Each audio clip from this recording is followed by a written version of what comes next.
I'm super excited to have with us Dr. David Rhew, the Chief Medical Officer of Microsoft. Hi, David. How are you? Great to be here. Thanks, Ron, for inviting me. Yes, very exciting to have you here. And for those of you who don't know David, David is not only the Chief Medical Officer of Microsoft, but he's also a physician.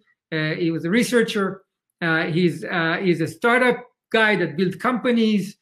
He was in big companies in key positions. Before Microsoft, he was at Samsung as well, building very interesting things there and really successful ones that we'll learn from him during the day. Not only here, he's going to stay with us for a few hours. So he will be available for networking and questions and answers and a lot of other things. So he's been very generous with his time. We appreciate that, particularly in the time of COVID. I mean, there's a lot of his plate, as you can imagine. Healthcare became central to not only technology companies, but for everybody.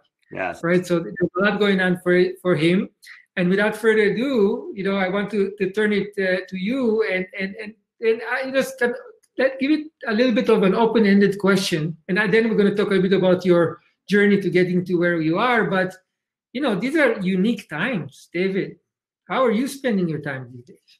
Yeah, what happened over the past several months was that everyone had a plan how we would plan for the next generation of technologies that would be delivered. And then that all of a sudden changed, and it accelerated in many ways, and it reconfigured our thoughts in terms of what the patient experiences, what the clinician experiences. And there's a lot of missing pieces, a lot of which could be better fixed with technology. We heard earlier on the prior panel about telemedicine and telehealth. That's a big part of it. And you were certainly recognizing that, things need to be done virtually. There's a lot of infrastructure that needs to be put in place. Infrastructure from helping better understand how to manage public health emergencies like COVID-19. And that's actually going to be the framework for how we can do better disease management. And so these are the types of things that will pay dividends down the road. Yep. Excellent. So plate is full for sure. And I'd love to hear, before we diving into what you're doing now, which is fascinating in my mind, a little bit about your journey, right? So, from an ID doctor to a global chief medical officer battling COVID, right? So I really want, I'm teaching a course at Stanford on luminaries and leadership and change making in the time of COVID. And what I'm fascinating most with people who are in such influential positions like yours is really their journey, their personal journey that led them to where they are today, helping them deal with this kind of a situation, right? So why don't you share with us a little bit of the journey so we get to know David a little bit? Okay. So I have my daughter, she's a 10-year-old who is reading this book called The Hobbit. And there's that movie called The Hobbit, The Unexpected Journey, which we were actually going to see together. That's a bit of my career as well. It's a bit of an unexpected journey because I did not in any way anticipate that I would be, first of all, doing anything with technology. And I knew early on that I wanted to be a physician, but I didn't even know what kind of physician I was thinking about, when I was a little kid. So what happened was, and I'll start when I was in college, I did not really have a clear understanding of what it would be like to be a physician. I took all the necessary courses, but in many ways, I also wanted to explore other areas. And an area, keep in mind that in the 1980s, the big thing with the 1980s was video games, and it still is big, but I had this. I remember. It's a huge part of a lot of people's lives, but that fascinated me, and I wanted to understand how I could potentially write video games, make them. So I took a lot of computer programming classes in addition to my pre-med curriculum, and was actually a double major in computer science and cellular molecular biology. And my thesis at the time was artificial intelligence in healthcare. So I did this more just because I thought it was kind of fun. I didn't really anticipate I'd ever use it. And sure enough, for the next 4 years, and even a few thereafter, I did not, touch a computer apart from the fact that I needed to write some papers or give some presentations. As med school is kind of an intense, learning period. So you end up spending a lot of time just, doing the coursework.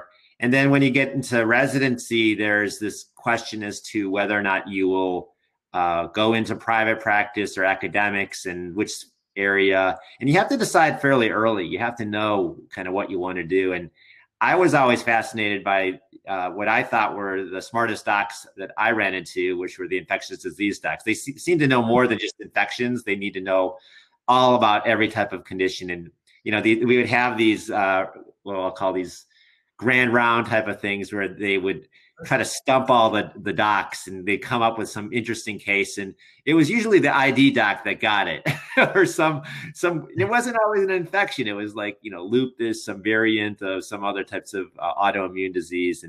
And I just was fascinated by the fact that you could take bits of piece of information, piece it together, draw on your own experiences, draw on what was in the textbooks and be able to kind of construct an algorithm, so to speak, in your mind. And then with some further questioning, get to the diagnosis. And that sort of was a motivation for me to start thinking more about, I'll call it artificial intelligence, and starting to think about how you could use computers in this capacity. But still more theory. I just thought that was something that was kind of interesting, kind of cool. When I started the process of, thinking about what my career would look like afterwards, I started down the path of academics. I think, there are really very few considerations. It's either community practice or academics. And I was particularly interested and curious about the topic of disparities of care, quality of care gaps. I saw this all the time. I worked everywhere from a county hospital and a VA hospital to some private hospitals like Cedars-Sinai and UCLA.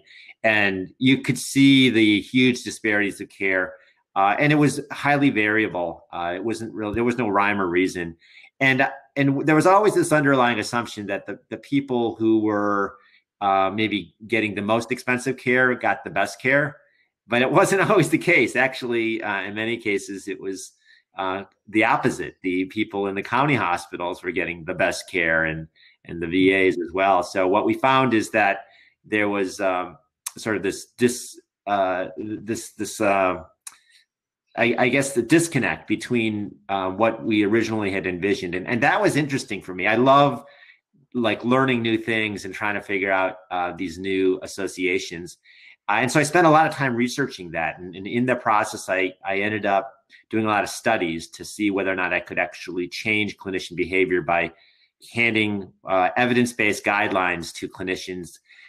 Things like, oh, your patient fulfilled early switch, early discharge criteria. You could switch him from an IV antibiotic to an oral and send him home. And it turns out that 9 out of 10 patients that we do this love it. They do great. And the other 1 out of 10 actually are fine as well. They're just, they probably are folks who you would want to do this. And so what we learned is that this was something that could have a huge impact, could reduce costs, and we could change behavior by providing that right information. And sure enough, we saw some improvements in care, and significant improvements, reductions in length of stay, total cost of care. And then I'm sure if we would have done this study longer, we could have probably shown decreases in infection rates. Yep. So what we learned is that it works. It was not sustainable because you couldn't have a nurse or even myself running around the hospital with these guidelines. And then this is around the time in which computers started to being used more in the electronic health record setting. And working with some of my colleagues, we put together some software that ultimately became a company. The company was called Zinx Health, and this company ultimately caught the attention of a gentleman named Neil Patterson, who is the president CEO of Cerner. And then Neil came knocking at our door, and I thought it was going to be for a partnership, but he actually wanted to acquire the company. And so the next thing I know, I'm working for Cerner, and not only building the technologies, but I'm out there selling them. I'm talking about EHR go lives, and that was a fascinating learning experience for me. And I ended up, in many ways, I became familiar with the fact that technology is an enabler. It's not the solution, because so much of this related to change management. And I started recognizing that if I needed to get people to understand the value of this, I needed to understand how to help position it in ways that would be win-win or meaningful to them. And that was a great experience in many ways, because it happened right around the time of meaningful use. And so every hospital was now interested in the electronic health record, and the decision support systems that we were building in became a core part of that. And this is when now, we'll say fast forward a few more years, there started becoming more interest in we'll call ambulatory care, or post-discharge care, more specifically around readmissions. And at that point, I started trying to figure out how we could provide that same level of decision support to consumers. And many of the consumers, patients and family members, didn't have really great technology tools to do it. So what we were relying on was a patient portal, which they wouldn't necessarily use, or a text message or an email. And so we started thinking more about these digital solutions that were workflow oriented. And that was around the time in which Samsung was, and a lot of other companies were interested in digital health. And I was asked to join the Samsung team, and I served as chief medical officer for 6 years there. And we did some pretty cool and amazing things in the digital health space, and really helped to try to advance our understanding of what could be done. And then the challenge that we ran into, and this is not unique to Samsung, but really to all the industry, was that the data were siloed. It was siloed in devices, it was siloed in EHRs and claims data. And there was a big push toward standardization using HL7 Fire, using open APIs, and I was again trying to think about how can I leverage all that to create an open platform and be able to do this in a secure manner and be able to create data interoperability. And in so doing, that's when I was basically introduced to Microsoft. Microsoft was leading the way, and I thought that they were doing some great work, and that got me fascinated with the work that was going on there. And so I joined Microsoft about a year ago, and it's been a great journey. Wonderful. That's a great segue to the next question that I want to ask you. So in the here and now. So you joined Microsoft, and not much after that, and again an ID doctor, right? So yeah, super interestingly, very relevant. Infectious disease hits all of us. And tell me a little bit more about what happens then, right? Like it surprised all of us personally, right? So there's an impact on individual, but also like something about the company, right? So like all of a sudden priorities shift, all of a sudden the light is shining on healthcare, right? So in health and well-being, just in general, right? It's a technology company, but obviously all of us were very focused on health and well-being. And I'm very, very interested to hear what it does to a technology company and some of the action that have been taken since then, because I know that you guys are engaging day to day in helping us get out of this situation. But you also did a bunch of projects throughout the process that you and I discussed that I thought were very relevant to the transition from analog health to virtual health, right? From to patient care in the real world. You talked a little bit about it in your personal journey, right? And I'm very interested to hear how like Microsoft in general and the work that you're doing right now is helping move the world into more virtual health. Yeah, you're right. The journey within Microsoft took a sudden right turn when we hit COVID, because the issue was now around how we could address some fairly urgent issues related to flattening the curve, helping health systems stay afloat, building some critical infrastructure. I was early on assigned to be the international coordinator for the COVID-19 task force, working with all the countries across the globe that Microsoft resides in. We actually are in, I think, pretty much all of them. And also working with the large NGOs and the different government agencies. And what we did during that time period was, in many ways, start with China, which was where we started having a lot of information about what's going on and what the needs were, predominantly from our China colleagues. But then when it started spreading in January to other countries, we were very quickly looped into discussions with folks from, Singapore, Australia, then Italy, and I mean it was just all over. Like every day we were just getting pinged. And what we were doing was we were providing philanthropic support, technologies and services through our Microsoft Disaster Recovery Program. So we evaluate the needs. I mean, basically, these countries and these departments of health were asking us for, assistance to do anything from, how they can better do surveillance to better management in structures that would be sustainable. And so we would evaluate, we'd figure out what we could do, and we'd scope it, and we'd deploy our efforts, again, all philanthropic. But then what happened was when it hit the US, then things started, we started shifting a lot more towards some of the more, I'll call larger scale type of efforts, which, was now thinking about some of the big issues that were facing organizations, one of which was, and again, keeping in mind that some of the first cases started in Seattle, where Microsoft's based, we ended up working very closely with the hospitals and the folks that were dealing directly with these first cases, and in particular, Providence Health System. And we worked with Providence to address one of their biggest pain points early on, which was the fact that there were so many of these patients that were calling in every day, concerned or actually in many cases with legitimate issues. So it was flooding not only the call centers, but it was also people were flocking to the ERs and urgent care centers. Some of these folks, many of them were actually just, coughing and doing things that were spreading the infection. So this was a disaster if we didn't get our arms around it quickly.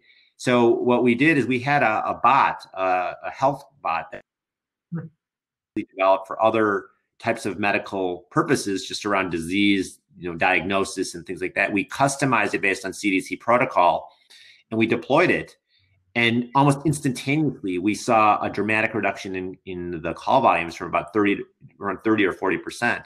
And this decreased enabled the organizations to be able to handle the flow more efficiently. And that was a triaging bot. Like, tell us a little bit about the function. Was basically, because I understand like there's a lot of uncertainty, right? This is people don't even know where to go, where to start. Tell me a little bit about is it triage? Yeah, so it's a screening and triage. So you go to the Providence website, and it would just and eventually this got deployed. I mean, it's now in 23 countries. It's 340 million messages that's been deployed. CDC uses it. So if you go to cdc.gov under symptom tracker, it's all, or symptom checker. It's the same bot. Sure. It's just been sort of reskinned, so to speak. But that's it asks you some basic questions. Have you traveled? Real early on, it was a lot about travel. Have you traveled to these places? Have you been exposed? But then it asks you a variety of symptoms. And then those, based on your answers and the protocols that were defined at the time, it would triage you to everything from, a recommendation to stay at home or stay socially isolated to a warm handoff to a telehealth visit. Sure. So rather than the person trying to go into the ER, literally they'd be facilitated to and that conversation would then potentially even lead to a lab test, and in which case there might be a hospitalization or a stay at home. But that whole work stream was digitized, and it was enabled so that people, from the moment they had a question, they could go directly from there to where they needed to be. And that was an important piece, because otherwise you're relying on people to just make the call themselves. Yep. And a lot of people didn't have the right information. They don't even realize that they shouldn't be going to the ER or urgent cares. They wouldn't, in many cases, don't want to, but there were very little choices at the time. So yeah. This came at sort of the right time, because they were able to deploy this, and then other sites very quickly started looking at this as a tool, and then we started going into this this whole concept of, okay, so what's happening now? We're running out of lab tests, we're running out of PPE, we don't have enough ventilators, and we started jumping in on almost every single one of them. We worked with the American Hospital Association on their 100 million masks campaign, and we enabled a program that could take donations and using some predefined algorithms, send them to the places the hospitals that needed them most. We worked with the GE to implement programs to do virtual ICU. So, rather than people, and I think there was actually a New York Times or Wall Street Journal article on this, how residents were untrained in the area of critical care, were doing ventilator management, and I think in some cases they may have killed a patient, or a patient may have died. And so it's just real bad stuff that was happening in the time of crisis. But what we realized is that if you virtualize this and you had a trained specialist managing all these ventilators, then you didn't need to ask residents to be able to do that. So virtualizing not just the access for patients. So that's interesting. So that's another aspect of virtualization, that is not just like, we're thinking virtualization, other people think telemedicine. So we're already hearing about the triage side of the equation, but you're adding another layer, right? Which is basically like virtualization of this entire urgent care, and bringing a specialist virtually into the scene where they can actually manage things remotely. Yep. And the key there was the ability to pull the data directly from the ventilators so that people could actually see all the settings. And then what we saw as an incredibly important side effect is that you didn't need to go into the room to see the individual. You don't even need to use PPE. So we saw a reduction in PPE and then potential risk of exposure to the people, coming into the room. So a lot of learnings there. It was just, something that happened spontaneously in a matter of 3 weeks from the idea and talking to our colleagues at GE to a launch of a product. And that pace of, innovation, deployment, and then just kind of getting out there to do what we can to save. And it's all offered free. We weren't even like trying to sell this. We're just letting people know that this is the stuff that, could be helpful. And we've continued to do that. Most recently, we've partnered with United Health Group, another free program to help enable employers a safer return to the workplace. This is something that not just is around an app to do self-attestation, but it ties into the ability for employers to now leverage the fact that United Health Group has a direct relationship so that they can do lab testing. So if a person, similar to what we talked about with the bot, it's now a sort of a smooth handoff to a telemedicine, virtual care type of clinician who then can order the test, and then that result can be acted on very quickly. So what we've been realizing is sort of this formula of improve the workflow, use digital tools to be able to do so, and do it in multiple different use cases. That's amazing. And we're going to have you join a couple of panels after that. I know that you're going to be in a better health at a lower cost, right? So, you have a wonderful project that you worked on that you mentioned before with Kaiser, and when you were at Samsung. That will be very interesting to learn about in the next panel, and a lot of the work that Microsoft is doing right now in back to work. And I heard about that from you as well. And there's a panel about back to work just before you're leaving that you'll be joining a little bit as well. And I'd love to hear more about the back to work that you guys are doing at Microsoft in that panel. But, I want you to leave us with something from your keynote, right, about your learning, right? So like looking into the future, right, as a keynote, you went through this like very intense period of time. I know because I've been talking with you like short segments here and there, and you became increasingly more busy over time handling so many things, right? What did you learn, and what are some lessons that you can tell us about the future? What can you share with us that's coming up next in virtual health?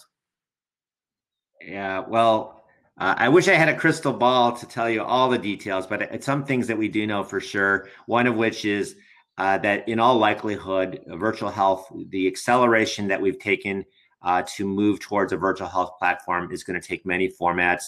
Patients going to be able to schedule appointments and deal with or address a lot of their medical issues virtually. We're going to see more sensors and other types of tools for remote monitoring deployed.